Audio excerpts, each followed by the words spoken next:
On the same night as the lightweight title is contested, the Mountain, Vanderaa, EFC heavyweight champion, and the Apocalypse, Ricky Misholas, contest the heavyweight belt. For Ricky, a quest from boyhood is finally reaching its height.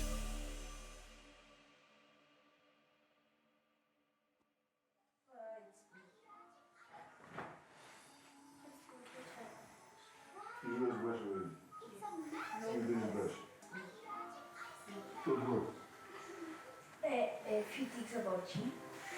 What's it? Microsoft Word. What is it? It's like for computer. My hero growing up, first of all, was my father.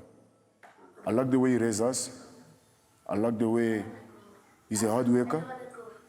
He was doing everything for the family. So he was there for us. Ooh.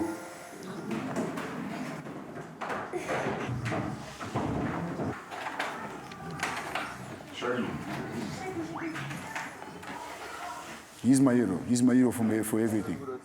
Up to date, he always phoned me to give me advice. He phoned me saying, "Oh, I saw you win the fight. Congrats, carry on doing this." Yes.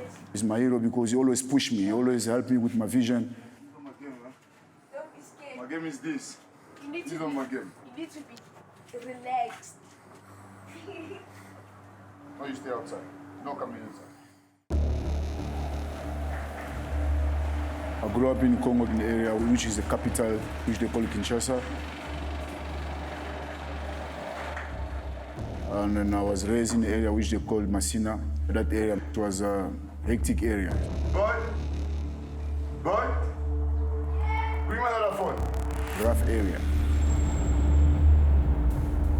When you're growing up, there's two kids, maybe they're fighting each other, whatever, in the street. We got elders in the street where they're gonna put you inside, maybe in one house, which is not even built yet, whatever. They're gonna put you inside, they're gonna let you guys fighting each other. That's why that I had that mentality of fighting. Fighting is like, it's like you asking me a question, why you like to eat. It's something that is in me. I was born in a fighting way, in a country where they always war.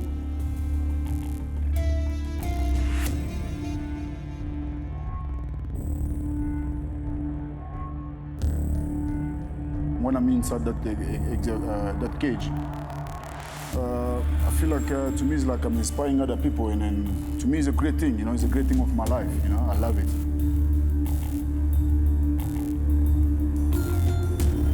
Ricky Misholas made his EFC debut at EFC 12 and carved a name for himself as a brawler, a man with an unbeatable right hand, one of the organization's most feared heavyweights. He was also limited. As wins turned to title contention and upper echelon opponents brought defeat, Misholas' resolution has grown. Always he evolves. Always he has kept the title in his sights. With Jared, I think he's a decent guy, he's a good guy. He fought the best in the heavyweight division, and I've got so much respect for him.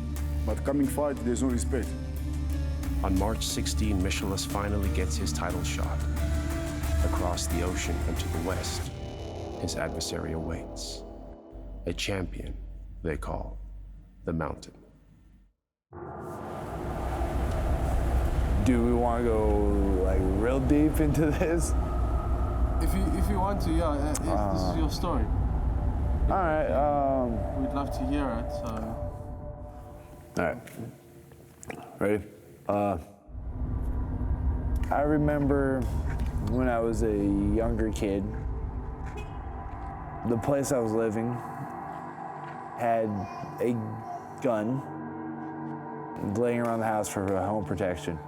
Now, at the time, I did not know that this gun was I want to say airsoft or a BB gun. To me, it was a real gun. It was heavy like a gun. I had it under my pillow just because the people that were coming into my house were drug addicts, drug mules, drug dealers.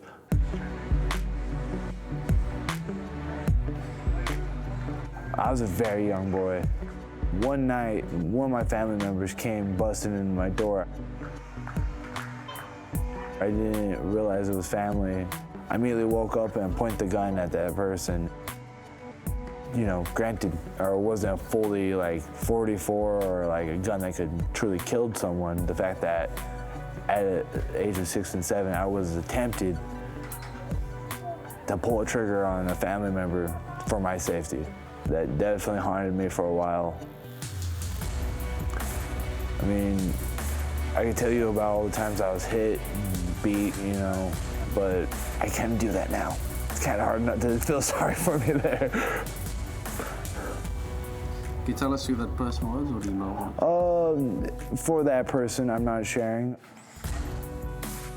That person has overcome a lot of their obstacles in their life. I don't want to bring that person down. I know that person's struggle. I'm happy that person's doing good. That person knows who that person is, and that person knows I love them very much. That person also knows I regret what happened. Capiche? All right. Ready? I'm on ball. Face the bag, or the bag's gonna beat you up. Go.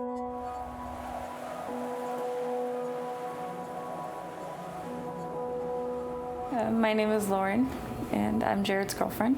Can you tell us how you became the father of your daughter? Do you want the true story or the story that my partner's gonna give? There's no nice way to sum this up. We were single. One thing led to another, and Oh, thanks for giving her a bath last night. What's the most challenging thing for you supporting his MMA career? When he leaves, it is, or during his fight camps, it can be. Sometimes he has to not work.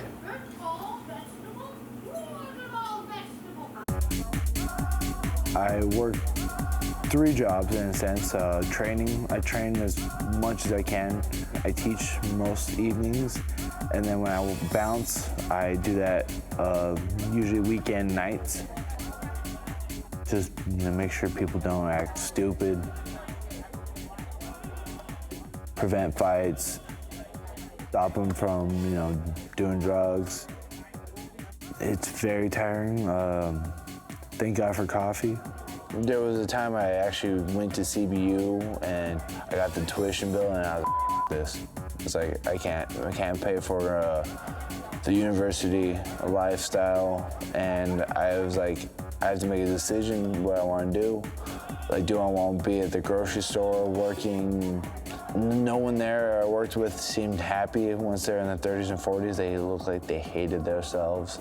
So at 18, I was like, F it. I'm already paying, I'm already busting my ass for this career.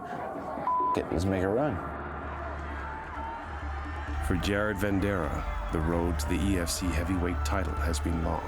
That was the best decision to go like 9-8 in my amateur career. Mental game was not where I needed to be. I remember one fight, I was so worried about this woman. They didn't play the right music. I mean, just simple, stupid things like that. Vanderaa laid the foundation for a warrior able to withstand the pressure of the long-term battle to rise to the top. Those guys that go 10-0 in their amateur career, and they say they take an early loss in their pro career, and they don't know how to handle it. They're like, oh my God, I suffered the losses early. And then when I turned pro, I went on a 5-fight winning streak. Entering the EFC organization with an immediate title shot against then-champion Vanderaa, he has cast an iron shadow over the division. He took the title at EFC 76 and will defend it for the first time when he meets Misholas on March 16. I don't fight for my daughter. I know that sounds kind of cliche or douchey. At the end of the day, I still do this for me. I know what I do puts strain on a lot of my family, my personal life, my work life. This is very selfish of me, but at the same time, I can do things that my family never gave me, and I can show my daughter that. Show my daughter what selfishness, when done right, could get you. For Vanderaa, the path to victory is personal. A quest to create a man from the ashes of an abusive past. For Misholas, the goal is the same. Honing the self so that the generation before and the generation after are anchored by a champion. Man, if I have to tell you an interesting story about Ricky, naturally I'm a referee for EFC as well. We've got a sordid tale where Ricky, at one stage, didn't speak for 6 months. Back to your corner, please. But he believes in his hands and the power in his hands. Oh, Misholas is right! Misholas almost immediately contested that stoppage, but you can clearly see... That fight was like my #1 contender fight. Yeah. So Ricky pitched up one day and said, listen, can you come and train? Yeah, boy, call on God. Most these haters talk silly, really wearing bras. I think Ricky's biggest challenge is, the legacy that he got in the beginning about just knocking guys out. After that, he was pretty scared about not knocking people out and not landing that straight punch. And that left him a little bit in the lurch where he was like, what do I do now? My shots are not landing. It took us a little bit of a while to say, Ricky, there's more than just a straight punch. Since I've been in EFC, I always targeting one thing. I cannot quit. I've been doing my best, and I've been saying to myself, before I retire for EFC, I have to have that goal. I love to see my kid growing up in a beautiful life, in a decent life, better than what I had. Yes, of course my parents did something good for me as well. But I want to do better to them compared to what my father did to me. If I did suffer today, if I did suffer in my life, I'm not going to be happy to see my kids suffering in life. If today I'm fighting, if today I'm working hard, I'm doing this for the sake of my kids. I cannot quit. I cannot leave fighting without having something. The title didn't mean a damn thing to me, and still doesn't. Every time I get a chance to step in the cage, it's a great moment. Can't take that away from me. Jared, all my ancestors, they need that belt. That belt belongs to Africa. He is 100% correct that the belt is coming back to Africa. Then I'm going to beat him up. I actually might leave the belt there, but that's my choice, not because he took it from me. You're not fighting Ricky Misholas, you're fighting the whole continent. I'm coming for you. I'm going there to put him down. Life's too short, and there's only one guarantee, and that guarantee is death. I have a tattoo that kind of says it all. Victim unto it all. I hope you'll be ready for the fight. Let's do it, boy. Let's do it. Ricky, March 16th. I'm going into the cage. I'm going to punch you in the face. And the ref's going to pull me off. And then he's going to raise my hand. EFC 77, 16 March, Times Square, Pretoria.